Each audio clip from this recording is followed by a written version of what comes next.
Welcome to This Week in West Hempstead, sponsored this week by Stern and Spiegel, attorneys at law. 516-873-1683. Let us solve your problems. Who do we have with us today, David Norm? Hey, Dan. So today we have Adam Victor, who's our local commuter expert. And everyone knows Norm, so he needs no introduction. Welcome to another edition of This Week in West Hempstead. I'm the commuter expert sitting in this chair at the moment. Yeah, Adam. All the people sitting in this chair. Yeah, you experienced it this week. What's it like? What was the schedule like to begin with? With the commute this week, as someone that's been working from home for most of the past 3 years because of the pandemic, now going back on a semi-regular schedule a few times a week, to go back right at the time when they're changing the schedules, it's been very exciting. Yeah, but this is a new experience. Grand Central Station's brand new. What was that like? So I don't go into Grand Central, I go into Penn Station, but there is the option now for our commuters for the first time. You know, one of the great things about West Hempstead is the ability to get into the city fairly quickly, as opposed to people like in Ronkonkoma or Suffolk County or whatever, right? So if you're lucky enough, like I am, to work close to Penn Station, you can really go about an hour door to door, give or take, right? So now that they have trains for the first time in a while going directly into Penn Station, that's a big plus. A lot of times in the past we've had one train or sometimes no trains going directly into Penn Station. Now I think most of the trains are going to Penn Station. There's a few where you'll have the option to go to Penn Station or Grand Central. So there's a lot more options for those going into the city. Now if you're going into Brooklyn, as a lot of people are, the Atlantic Avenue terminal, your fortune isn't so good. I can imagine. Right, we heard a lot of angry people this week about I think that the direct trains going to Manhattan have been kind of at the expense of people going into Brooklyn, and that's what we heard a lot of anger about. That there's shuttle service, you have to get off and transfer. Used to be able to have the default to get onto the train at West Hempstead or Hempstead Gardens, go straight to, you can read your book, you can sleep, do whatever, you don't have to worry until you get off. Now you've got to get off and transfer. It's a new experience to a lot of these commuters. I think that a lot of the poor experiences that people had to do with the scheduling. There were a lot of misinformation, poor information coming through, or no information coming through. One second. You're telling me that the Long Island Railroad actually screwed up? They actually, honestly, a government organization that has taken 50, 60 years to build this, to test it, first of all, to build it again, to test it again. You're telling me that they actually screwed up? No, they did very well going in. They just forgot to bring the people home. There were no trains scheduled to come home. There's one specific part of misinformation we'll discuss shortly, but I think for the most part, you know, for the first 3 days I had the opportunity to travel in the first 3 days. I found the trip from West Hempstead to Penn Station to be a fairly smooth trip. I've been on the 850 train, gets into Penn Station about 9:30. And it's a good train, it's a good ride, and I didn't see a lot of problems, but I understand from a lot of my fellow commuters that there were some issues.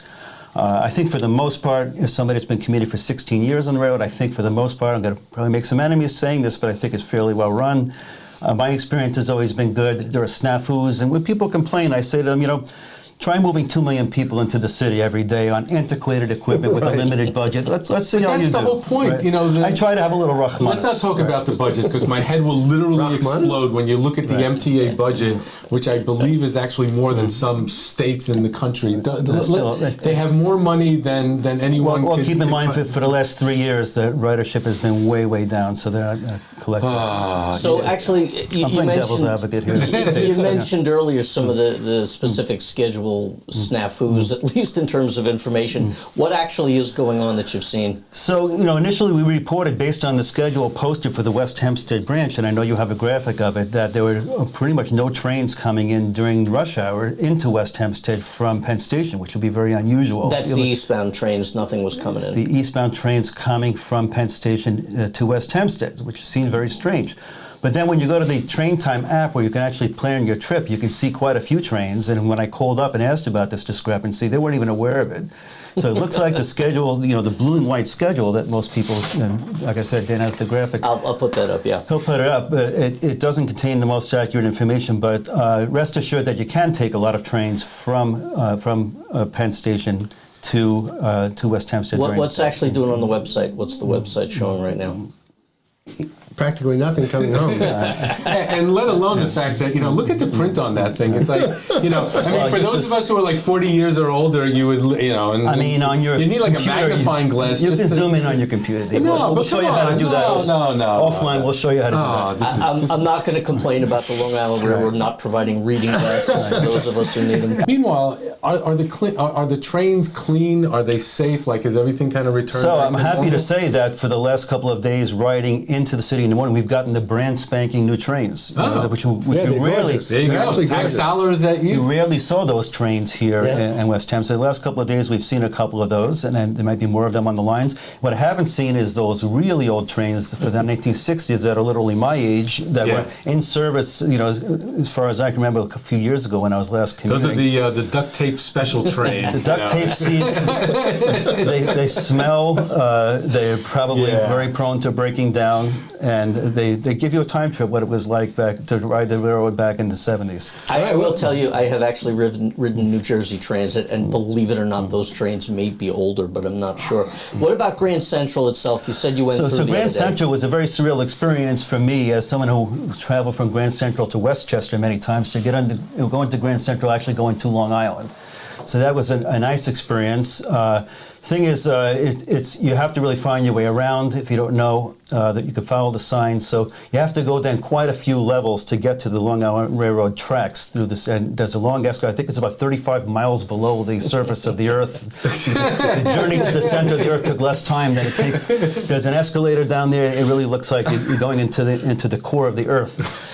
So it takes a few levels. You have to follow the signs. You may have to ask directions, but eventually. So I would advise anybody that's leaving from there, give yourself enough time to get to your train. You don't want to have a train that's 3 or 4 minutes away and you're first walking, and it's going to take you some time to get down there. I've heard this from a lot of other people. Yeah, there is a lot of walking, and we'll Dan keep- has some footage that I'm sure he can splice in here. You got it. We'll touch base with you again next week, and we'll see how things continue to progress. Thank you. It's Hopefully, great to be it here. improves. Thanks for being with us. Absolutely. And, Grand Central, even if you just want to go and check out the terminal, if you've never been there before, the architecture It's a beautiful place. is amazing. And Penn Station is shaping up very nicely, too, from the renovations. The thing about these stations, they spend millions and millions of dollars making them so pleasant. I don't want to spend any time there. I just want to get in and out.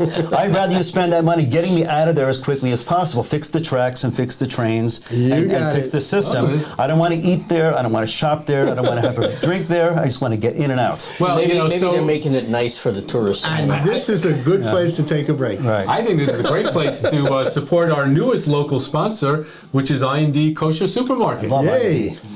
Tuesday afternoon, Sudat Purim.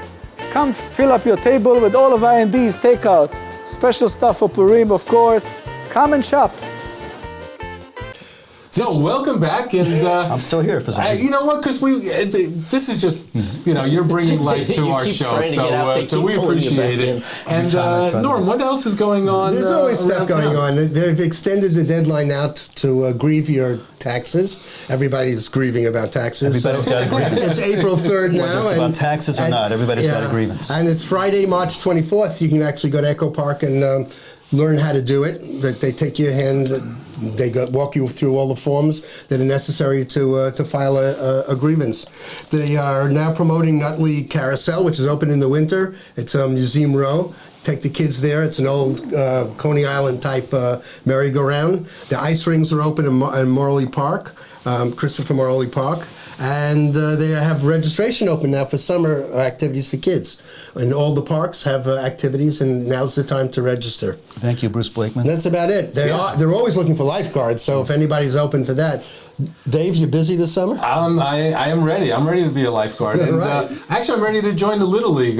Maybe a little age differential there, but I can see it was a shortstop. It goes by age, not I was ability. more of a center field kind of guy. But putting that aside, Little League sign up is in full swing. The baseball fields are going to start to get groomed really quickly, and we look forward to kind of giving a report on what's going on with our baseball fields.